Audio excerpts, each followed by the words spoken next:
In 2020, Apple announced their new M series chips, and suddenly MacBooks went from being premium, but not overpowered laptops, to being in a league of their own. Faster, cooler, and quieter, with insane battery life. Add in the revamped keyboards, speakers, and displays that were released later that year, and it felt like Apple had finally perfected the laptop. Since then, Apple has continued to dominate the consumer laptop industry. As a MacBook user for several years, my MacBook has been a quite nice machine, but I've always had one problem with it, being that it still runs macOS. Surprisingly, however, Apple allows third-party operating systems to be loaded onto their Mac computers. This is what makes it possible to run Linux on older Intel-based models. On their newer Apple Silicon computers, they still allow this, but because of their proprietary hardware, extra steps need to be taken. This is where Asahi Linux comes in. Asahi Linux is a Linux distribution with the goal to bring Linux to Apple Silicon-based Macs. It has been in development since shortly after Apple Silicon was released and has come a long way since then. Its mainstream distro is based on Fedora, and comes from an official collaboration between the Fedora project and Asahi Linux. However, others have made it possible to run the Asahi kernel on a select few other distros, such as NixOS.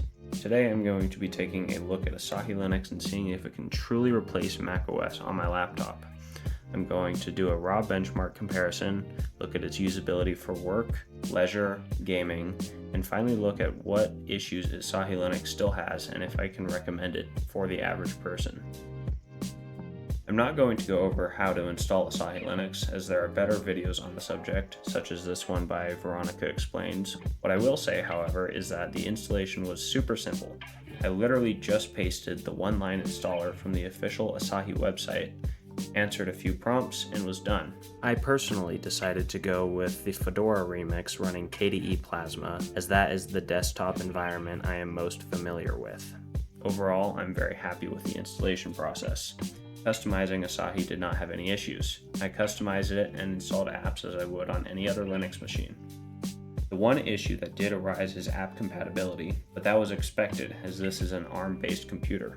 Luckily, the only application that I had issues with was Discord, and I was able to find an alternative called Vestop that suited my needs. From my experience, anything on the official DNF repositories and available through Flatpak in Discovery should work. To test the performance of Asahi Linux, I ran Geekbench to measure the raw power of the processor. I then compared these results to the same test run on macOS. Overall, the results were very similar, and I can say that there is most likely no performance drop on Asahi Linux. The single-core score result was slightly higher in macOS, but the multi-core score was the same. To test general use for work and leisure, I simply used this laptop as I would normally. I watched YouTube, streamed shows, managed my home lab, and did schoolwork. Everything browser-based just worked, and video streaming worked well. I was able to complete and turn in assignments for school and watch several YouTube videos and TV show episodes without issue. The only minor bug I noticed was that certain Bluetooth audio features would glitch out and stutter, but changing audio codecs in settings usually fixed the issue. The only thing of note is when doing this, I had to change to a lower quality audio codec, which meant that my Bluetooth experience was not quite as nice as it would be on other laptops, or on the same laptop running macOS. Overall, day-to-day tasks were a breeze, with me even managing to record and publish this video almost entirely on Asahi Linux. I did have to edit this video on my main desktop, however, as I had some issues with video codec support.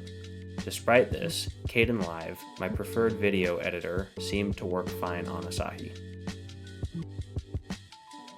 To test the gaming performance of Asahi Linux, I played several games. Some games work only on Linux, and some have native Mac support. Others have Linux support, but only through Proton. From my testing, here are the games that worked on both Mac and Linux, only on Mac, only on Asahi, or not on either. As you can see, from these randomly selected games, 3 out of 8 worked. From the video I took of trying to play these games, you can see I ran into varying issues. Some games launched and froze, others crashed or did not launch at all. In one instance, the entirety of Steam crashed due to a memory leak. Because of this, I can't recommend Asahi as an alternative to macOS for running games Apple does not support quite yet. I expect these glitches will continue to improve, especially as FEX improves, but as of right now, for the average person, support is too inconsistent. Despite this, I did have success running Risk of Rain 2, a game that is not supported on Mac, on Asahi. It ran slow on my M1 MacBook Air, but on my 14-inch MacBook Pro with the M1 Pro chip, it ran significantly better. This shows that it is possible to run unsupported games, and the level of compatibility will hopefully only continue to improve. Furthermore, in my opinion, Balatro, which has native macOS and Linux builds, seem to run better on Asahi than macOS.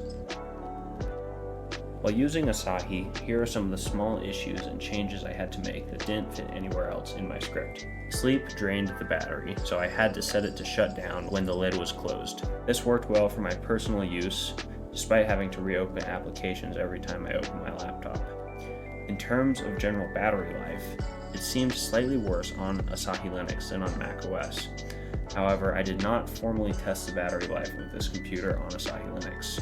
Searching online, however, reveals that other users generally come to this same conclusion: occasional graphical glitches. When using Asahi Linux normally, for the most part everything worked fine. However, occasionally, pixelated purple patches would show up and disappear almost instantaneously. This never caused any issues. These glitches would be more common when using certain applications, such as Steam. There are several missing features that you should know about before deciding if you want to try Asahi Linux. These, personally, were not a deal breaker, but for other people, it might be. Going on the official Asahi website, we can see that Touch ID, USB-C displays, and Thunderbolt are currently not available. This is something to be aware of when thinking about switching to Asahi. Asahi Linux has come a long way since it released several years ago. The team behind Asahi has made amazing progress toward making Linux accessible for those who want to run Linux on their Apple Silicon MacBooks. For my use of Asahi, I can recommend it to those who want to switch over. General work use cases worked nearly flawlessly, and gaming, despite having some issues, is definitely doable. As the Asahi team continues to work on Asahi Linux, I can only foresee it getting better. Please leave a comment if I missed anything you wanted reviewed, and please like and subscribe if you liked this video. Thanks.